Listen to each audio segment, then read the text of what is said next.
Sebelum Hari Raya Suci Nyepi, seluruh umat Hindu melaksanakan melasti. Melasti yang memiliki makna membersihkan alam semesta ini diikuti oleh seluruh masyarakat dengan menuju sumber air terdekat.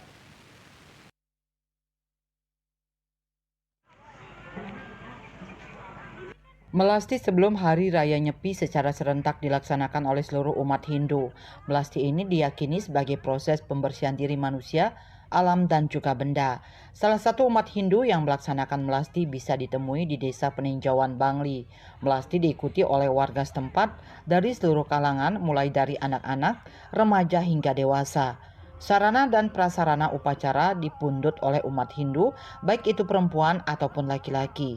Begitu juga ide betara yang turut serta dalam rangkaian upacara melasti.